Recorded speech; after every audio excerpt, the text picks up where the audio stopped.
తాకట్లో ఉన్న మీ బంగారాన్ని విడిపించి ఆ రోజు ఆన్లైన్ రేటుకి కొంటాం. Sharma gold company. నమస్కారం, వెల్కమ్ టు సుమన్ టీవీ. నేను గీతాంజలి. ప్రస్తుతం మనతో పాటు శ్రీచక్రపీఠం వ్యవస్థాపకులు, ప్రముఖ జ్యోతిష్యులు, సుమన్ టీవీ ప్రేక్షకులందరికీ ఎంతో సుపరిచితులు డాక్టర్ ప్రదీప్ జోషి గురువు గారు ఉన్నారు. వారితో మాట్లాడదాం. గురుగారు నమస్కారం అండి. శ్రీమాత్రే నమః. మరొక పరిహారం కోసం వచ్చాను. కామెంట్స్ లో వచ్చిందేనండి, బిజినెస్ స్టార్ట్ చేసాము, బాగా గ్రాండ్ గానే స్టార్ట్ చేసాము, ఒక అంచనా వేసుకున్నాము, బాగానే సక్సెస్ అవుతుందని. ఏం జరిగిందో తెలీదు, 2 నెలలకే నష్టాల బాట. మళ్ళీ అలాగే రియల్ ఎస్టేట్ వ్యాపారస్తులు ఎవరైతే ఉన్నారో వాళ్ళు మరీ ముఖ్యంగా, మేము చాలా ఎక్స్పెక్ట్ చేసామండి, కానీ అసలు ఇప్పుడు భూమి ఏం లేదంటున్నారు, కష్టం అంటున్నారు, మేము ఇంకా తప్పుకోవాలా ఇందులోంచి, లేకపోతే ఏదన్నా దీనికి ఒక పరిహారం ఉందా, మేమేమైనా చేయగలమా, అసలు దైవిక పరిహారం ఏదైనా ఉందా? ప్రదీప్ జోషి గారు ఏం చెప్తారు, అసలు వీటికి పరిహారం ఏదైనా ఉందంటారా లేదంటారా? మీ సలహా కూడా కావాలి ఇందులో. శ్రీ గురుభ్యో నమః. శ్రీమాత్రే నమః. పరిహారం చక్కని కార్యక్రమం అయితే మీరు చేపడుతున్నారు. మంచి క్వశ్చన్ ఇస్తున్నారు. ఇది అందరికీ పరిహారం జరగాలి. ఇందాక మనం ఏం మాట్లాడుకున్నాము, మొండి బకాయిలకు ఒక పరిహారం మాట్లాడుకున్నాం. ఇప్పుడు ఇది ప్రత్యేకమైన పరిహారం. ఇదేమిటి అని అంటే వ్యాపారం. వ్యాపారం నిర్విఘ్నంగా కొనసాగాలి, సేల్స్ బాగా పెరగాలి. అంటే మీకేం కావాలంటే ఆకర్షణ సిద్ధి కావాలి. ఆకర్షణ సిద్ధి కావాలి. ప్లస్ ఇప్పుడు ఒక వ్యాపారం ఎందుకు నడవట్లేదు అంటే ఆకర్షణ సిద్ధి లేకనే నడవదు. కొంతమందికి జన్మతః అదృష్టరీత్యా కొంతమంది కొన్ని కలిసి వస్తాయి, వాళ్ళకి ఆ వ్యాపారాలు కలిసి వస్తాయి, వాళ్ళే అదృష్టవంతులు కాబట్టి వాళ్ళకి కలిసి వస్తాయి. కొంతమంది చాలా ఎక్స్పెక్టేషన్ తోటి ఇంటీరియర్ మీద దాని మీద దీని మీద దాదాపు 30-40 లక్షల దాకా పెడతారు. తీరా చూస్తే ఇన్కమ్ తగ్గుతా ఉంటుంది, మళ్ళీ అక్కడదక్కడనే ఉంటుంది. మెయింటైన్ చేయడం కూడా కష్టం అవుతుంది, మెయింటెనెన్స్ కష్టం అయిపోతుంది, స్టాఫ్కి జీతాలు ఇవ్వాలంటే కష్టం అయిపోతుంది. ఇంకా ఆఖరికి అమ్మో క్లోజ్ చేసేస్తామా అని కళ్ళమ్మట నీళ్లు పెట్టుకునే పరిస్థితి అండి. అనవసరంగా స్టార్ట్ చేసామా ఏంటి అనే దాకా వచ్చేస్తారు. నేను ఇంకా ఈ రియల్ ఎస్టేట్ లో కూడా అంతే. ఇప్పుడైతే 2024-23 దగ్గర నుంచి ఇంకా 24 నుంచి చూస్తే రియల్ ఎస్టేట్ చాలా మంది వచ్చి ఏడుస్తున్నారు నా దగ్గరకు వచ్చి. ల్యాండ్ లో డబ్బులు పెట్టేసాం గురుజీ, ముందుకు లేదు వెనక్కి లేదు, ఎవరు కొనట్లేదు, బయ్యర్స్ రావట్లేదు, ఏం రావట్లేదు. చాలా మంది ఏడుస్తున్నారు, బాధపడుతున్నారు అసలు. సో నేను అనేది ఏంటంటే, ఫస్ట్ ఏదైనా సరే దైవేచ్ఛ కావాలి, దైవ అనుగ్రహం కావాలి. కొంతమంది మార్కెట్ ట్రెండ్ లేదు, గవర్నమెంట్ సరిగ్గా లేదు, అవి అంటారు. అట్లాంటిది ఏం లేదు. నీకు అదృష్టం ఉంటే కొనేవాడు ఎక్కడున్నా నీ దగ్గరకు వస్తాడు, జరుగుతుంది. ఇట్లాంటి దాంట్లో కూడా నా వన్ ఆఫ్ ద ఒక శిష్యుడు ఉన్నాడు. ఆ శిష్యుడికి నేనంటే విపరీతమైన ప్రేమ, విపరీతమైన ఇష్టం. వాడికి ఎక్కడైనా ల్యాండ్ అమ్ముడు పోవట్లేదు అంటే నన్ను పిలుస్తాడు, గురూజీ మీరు రండి గురూజీ, జస్ట్ మీరు వచ్చి అట్లా కాలు పెట్టి వెళ్ళిపోండి గురూజీ, నాకు సేల్ అయిపోతుంది అంటాడు. అదేంద్రా అని చెప్పేసి అని. అంటే ఒక్కసారి ఏం జరిగింది అని అంటే, నేను వాడు రియల్ ఎస్టేట్ అడ్వర్టైజ్మెంట్ చూసి చూడ్డానికి వెళ్ళాను. చూడ్డానికి వెళ్ళి వాడు 36 లక్షలు ఏమో చెప్పాడు ల్యాండ్ రేటు. సరే ఇంత దూరం ఏమొస్తానులే, ఏం వద్దులే చూద్దామని చెప్పేసి నేను వెళ్ళిపోయాను. నేను ఇంటికి వచ్చేంత లోపలనే, నేను ఆ ల్యాండ్ చూసి ఇంటికి వచ్చేంత లోపలనే వాడికి ఇంకో ఫోన్ వచ్చింది. వాళ్ళు వచ్చారు, చూశారు, అడ్వాన్స్ కూడా ఇచ్చేసారు. ఇంకా సెంటిమెంట్ అలా 36 లక్షలకే సేమ్ అదే ప్రైస్కి. వాళ్ళు ఇంకా నెగోసియేషన్ కూడా చేయలే. నాకే ఆశ్చర్యం అనిపించింది, ఓ మనకు కూడా పవర్స్ ఉన్నాయిరా అనిపించింది. సరే అంటే యాదృచ్ఛికంగా సరే జరిగింది, అది యాదృచ్ఛికం అనుకోవచ్చు. మళ్ళీ ఒకసారి వాడికి ఏమన్నా అంటే ఒక మంచి ల్యాండ్ ఉంది రండి గురూజీ అని చెప్పేసి అన్నాడు. నేను అట్లా రమ్మంటే నేను ఫీజు అడుగుతా కదా, సరే అని వెళ్ళా. చూసి మంచిగా ఉంది కానీ ఇప్పుడు నాకు ఇదే అంత నచ్చలేదు అన్న, నాకు నచ్చలేదు అన్న కథం. అది కూడా సేమ్ ఇమీడియట్లీ పోయింది. సో ఆ శక్తి ఉండాలి, ఒక్కొక్కళ్ళకు ఒక శక్తి ఉండాలి. నేను మహాగణపతి ఉపాసన చేస్తాం మేము. దానికి ఏంటంటే మహాగణపతి ఉపాసన కావాలి. ఎందుకోసం అంటే సమస్త కార్యాలకు అన్నిటికీ విఘ్నకారకుడు కూడా ఆయన్నే. నీ జీవితంలో ఏదైనా నీకు రావట్లేదు అంటే ఏదో నిన్ను ఆపుతుంది, విఘ్నం చేస్తుంది. ఆ విఘ్నాన్ని నిర్విఘ్నం చేయాలి, తీసి పాడేయాలి. ఎవరు తీస్తారు? మహాగణపతి మాత్రమే. అందుకే ఆయనకేం చెప్తాము, ఏకదంతాయ విద్మహే వక్రతుండాయ ధీమహి తన్నో దంతి ప్రచోదయాత్. ఏకదంతం చతుర్హస్తం పాశమంకుశధారిణం రథంజవరదం మస్తైర్ బిభ్రాణం మూషకధ్వజం. సో ఇంకోటి నిర్విఘ్నం కురుమేదేవ సర్వకార్యేషు సర్వదా అని కూడా స్వామివారికి చెప్తాం మనం. కాబట్టి ఆ స్వామిని కొలవడానికి కూడా ఒక పద్ధతి ఉంటుంది. 2 రకాల పద్ధతులు ఉంటాయి. ఒకటేమో అర్క గణపతిని పూజ చేసే పద్ధతి ఉంటుంది, అది బేసిక్ లెవెల్. అర్క గణపతిని పూజ చేసేది బేసిక్ లెవెల్. అది కొంత సాధకులు ఆదివారము పుష్యమి నక్షత్రం వచ్చిన రోజు అది సంగ్రహించాలి. ఆదివారం పుష్యమి నక్షత్రం ఇప్పుడు ఫిబ్రవరిలో రాబోతుంది. ఆదివారం పుష్యమి నక్షత్రం ఫిబ్రవరి 20వ తారీఖు వస్తుంది అనుకుంటా. ఆదివారం పుష్యమి నక్షత్రం కలిసి వస్తుంది. ఆ రోజు ఉదయం 8 గంటల వరకే ఉంది, అంటే ఎర్లీ మార్నింగ్ సూర్యోదయం అయిన తర్వాత 8 గంటల లోపల దాన్ని తీసి సంగ్రహించుకోవాలి. ఏది అర్క వృక్షము అంటే జిల్లేడు చెట్టు, జిల్లేడు చెట్టు యొక్క వేరును సంగ్రహించుకొని తయారు చేసుకోవాలి. ఇది బేసిక్. ఆ తయారు చేసుకొని ఆ గణపతికి పూజ చేసిన లాభాలు వస్తాయి, విఘ్నాలన్నీ తొలగిపోతాయి. ఇది కామన్గా అందరికీ వర్తిస్తుంది. కానీ హయ్యర్ లెవెల్లో రావాలి. మహాగణేష నిర్భిన్న విఘ్నయంత్ర ప్రహర్షిత అమ్మవారి పేరు ఉంటుంది. ఆ మహాగణేషుని యొక్క విఘ్నయంత్రము యొక్క ఏదైతే శక్తి ఉంటుందో ఆ శక్తి ఒక యంత్రంలో ఉండాలి. ఆ శక్తిని మనం నిక్షిప్తం చేయగలిగేటువంటి ప్రవాళం మన దగ్గర ఉండాలి. ప్రవాళం అంటారు అంటే పగడము. పగడం ఫస్ట్ మీరు పగడం గురించి తెలుసుకోవాలి. ఈ భూమి మీద అత్యంత సహజంగా నీటిలో పెరిగేటువంటి ఒక అద్భుతమైన పుష్పం అది.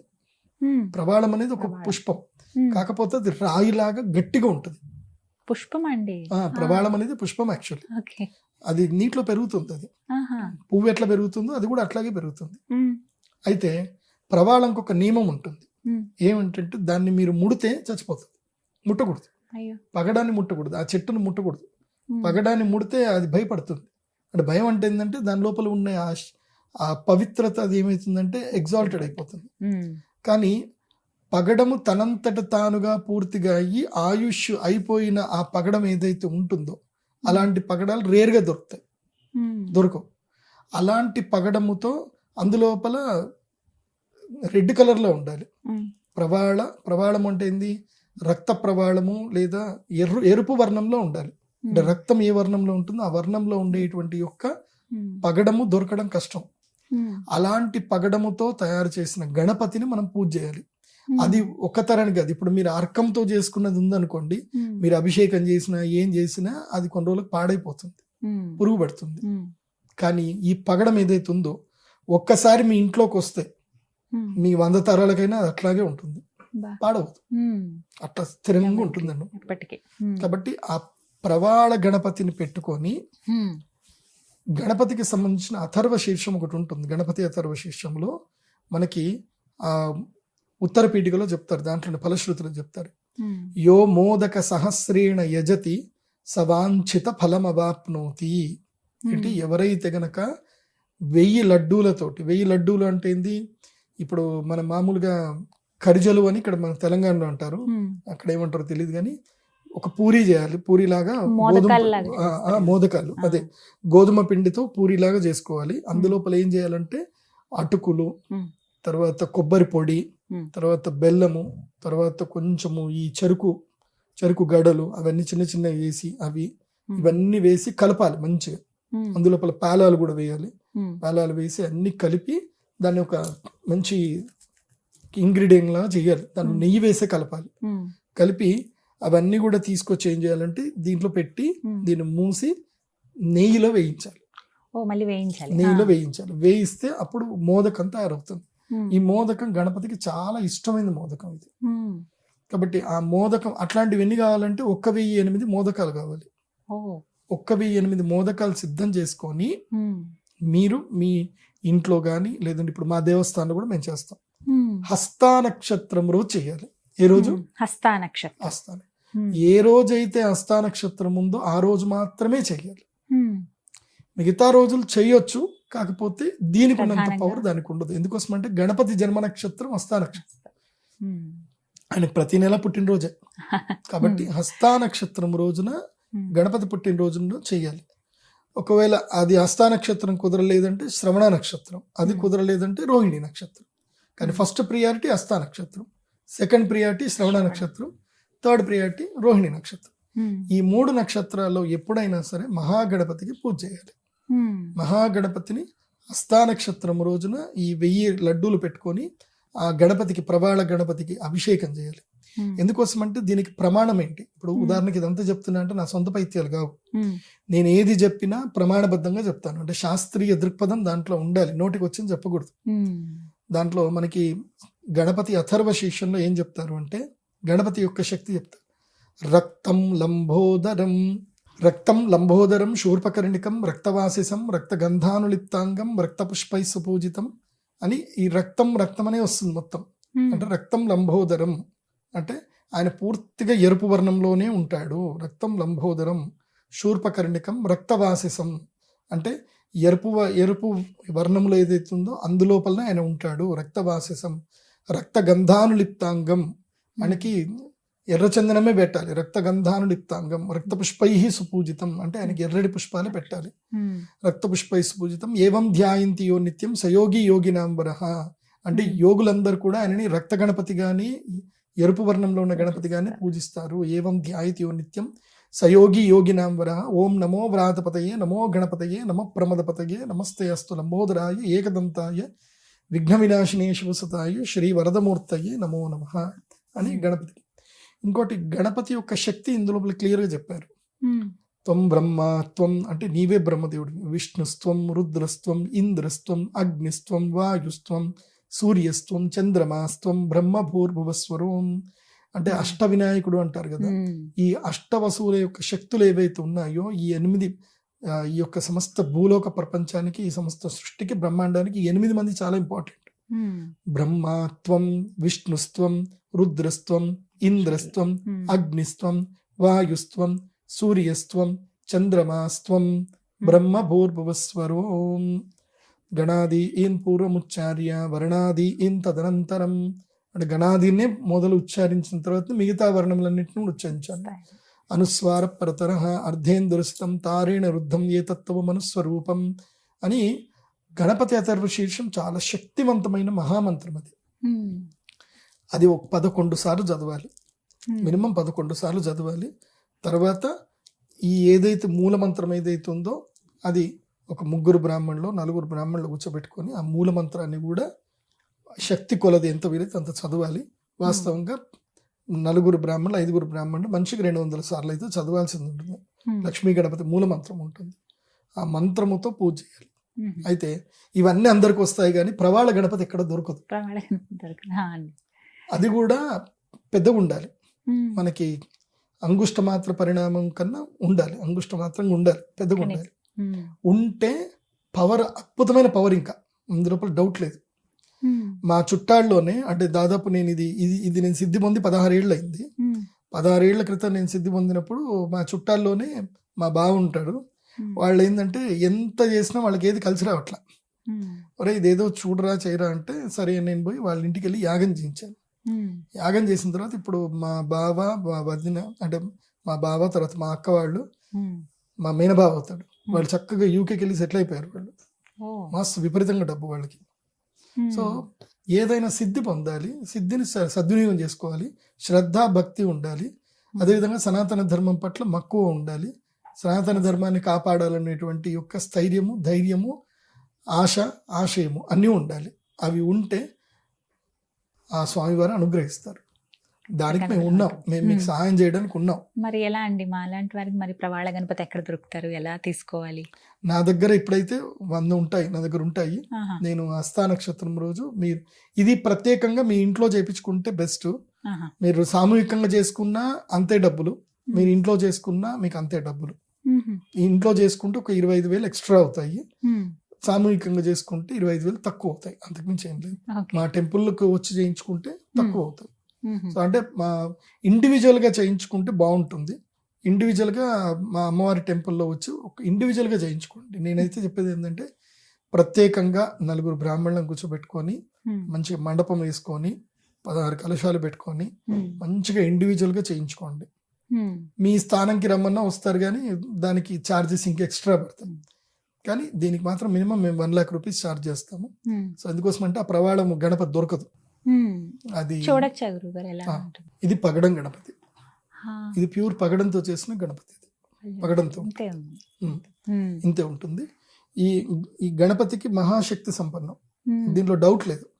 తీసుకున్నాక వెండితో అల్లించుకొని కింద ఇట్లా స్టాండ్ చేయించుకోవాలి. స్టాండ్ చేయించేసుకొని వెండితో అల్లించుకోవాలి. సో వెనక ఏదైతే మనం వెండిది కవచం చేయించుకుంటామో దానికి చిన్నగా ఛత్రి చేయించుకోవాలి. చిన్న ఛత్రి, స్వామివారి మీద చిన్న ఛత్రి ఉండాలి. సో మనం ఏం చేయాలంటే ఈ వెండి కవచము తీసేసి ఛత్రి తీసేసి వెండి కవచం ఏదైతే ఉందో హోల్డింగ్ లో పెడతామో అది తీసి అటు కింద సింహాసనం లాగా ఉండాలి. అది తీయించేసి దీన్ని అభిషేక పాత్రలో పెట్టుకుని అభిషేకం చేయాలి. చక్కగా స్వామివారిది రోజు ఓం గం గణపతయే నమః, ఓం గం గణపతయే నమః అని చెప్పి అభిషేకం చేసుకోవాలి. అభిషేకం చేసిన తర్వాత ఏం చేయాలి, ఈ గణపతికి ఏంటంటే వెంకటేశ్వర స్వామి వారికి అభిషేకం అయిన తర్వాత పునుగు పిల్లి తైలం పెడతారు ఆయనకి. అట్లాగే ఈ ప్రవాళ గణపతికి ఏంటంటే అభిషేకం అంతా చేసిన తర్వాత తడిగుడ్డతో తుడిచిన తర్వాత మందార తైలం పెట్టాలి. ఈయనకి మందార తైలం ఇష్టం. మందారం ఏ వర్ణంలో ఉంటుంది? ఎరుపు వర్ణంలో ఉంటుంది. ఈయనకి మందార తైలం అంటే ఇష్టం. ఒకవేళ మందార తైలం దొరకకపోయినా జాస్మిన్ తైలం అయినా పెట్టవచ్చు. కానీ మందార తైలం ఇస్ ఫస్ట్ ప్రియారిటీ. దొరుకుతుంది మీకు ఆన్లైన్ లో ఎక్కడైనా మందార తైలం. లేదంటే మీరు తయారు చేసుకోవాలి మందార తైలం. మందార తైలం పూయాలి. మందార తైలం పూసి మంచిగా స్వామివారి గంధం కుంకుమ పెట్టి అరకపత్రము, అరకము తెలుసు కదా, గరికలు పెట్టేసి మంచిగా లడ్డూలు నైవేద్యం పెట్టండి.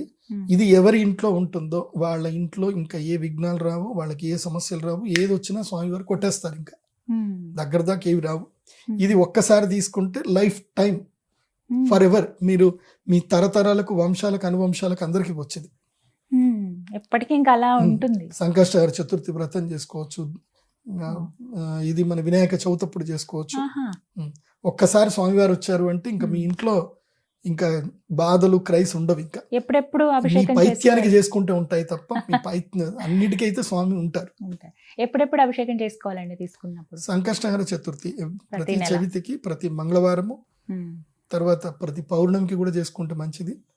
ముఖ్యంగా గ్రహణం సమయంలో స్వామివారికి అభిషేకం చేసుకోవాలి. గ్రహణం సమయంలో చేసుకుంటే బాగుంటుంది. ఎందుకోసమంటే సూర్యగ్రహే మహానద్యాం ప్రతిమా సన్నిధౌ వా జిప్త్వా సిద్ధమంత్రో భవతి అని మన గణపతి అథర్వశీర్షంలో చెప్పారు.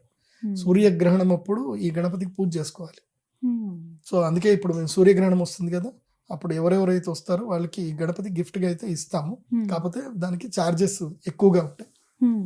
ఇప్పుడు తీసుకోవాలంటే ఎలా అండి? వెబ్సైట్ ద్వారా సంప్రదించండి. ఈసారి సూర్యగ్రహణం వస్తుంది కదా, సూర్యగ్రహణం రోజు ఈ గణపతిని ప్రసాదంగా తీసుకోండి. ఎందుకోసమంటే సూర్యగ్రహణం మన దగ్గర లేదు, మనకు సూతకం లేదు, ఏం లేదు. కాబట్టి అది పుణ్యకాలం. సూర్యగ్రహే మహానద్యాం ప్రతిమా సన్నిధౌ వాజప్త్వా అని అన్నారు. అంటే మహానది పక్కన కానీ సూర్యగ్రహం వద్ద కానీ ఈ ప్రతిమా సన్నిధం, ప్రతిమని సన్నిధంగా పెట్టుకొని జపిస్తే గనక సిద్ధమంత్రో భవతి, అది సిద్ధి కలిగించండి. కాబట్టి ఇప్పుడు ఫిబ్రవరి 17 అనుకుంటాను సూర్యగ్రహణం వస్తుంది.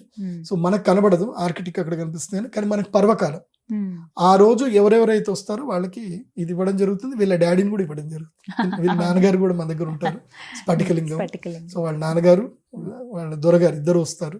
కాబట్టి ఇద్దరిని చక్కగా మీరు పూజ చేసుకోండి, ఇంట్లో పెట్టుకోండి. మరి వ్యాపార స్థలాల్లో పెట్టాల్సిన అవసరం లేదండి, ఇంట్లోనే ఉంచాలా? వ్యాపార స్థలాల్లో కూడా పెట్టుకోవచ్చు, అక్కడ కూడా పెట్టచ్చు, ఇంటి దగ్గర లేకపోతే అక్కడ. ఫస్ట్ ప్రియారిటీ ఇల్లే. తర్వాత ఎందుకోసం అంటే మీరు ఇంట్లో వెళ్ళి మీరు రోజు ధ్యానం ఎక్కడ చేసుకోగలుగుతారు? ఇంట్లో చేసుకోవాలి. వ్యాపార స్థలం కూడా పెట్టుకోవచ్చు. ఇప్పుడు మీకు అక్కడ మీకు గురుగారు మాకు ఇల్లు కాదు గురించి బిజినెస్ నడుస్తుంది, ఇల్లు ఉంటుంది గురుగారు అంటే బిజినెస్ ప్లేస్ లోనే పెట్టుకోండి. ఆ నియమాలు మాత్రం పాటించాలి.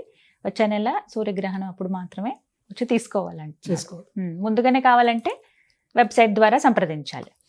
నేను గణపతి ఇస్తే నేను ఈ గణపతిని అర్హులైనటువంటి వాళ్ళకే ఇస్తాను, అర్హత లేనటువంటి వాళ్ళకి ఇవ్వను. ఇప్పుడు నా దగ్గర అపాయింట్మెంట్ తీసుకున్నారు, అపాయింట్మెంట్ తర్వాత వాళ్ళకి ఇది అవసరం ఉంది అని అంటే వాళ్ళకి ఫ్రీగా సజెస్ట్ చేస్తాను. అపాయింట్మెంట్ తీసుకున్న వాళ్ళకి ఫ్రీగానే ఇస్తాం.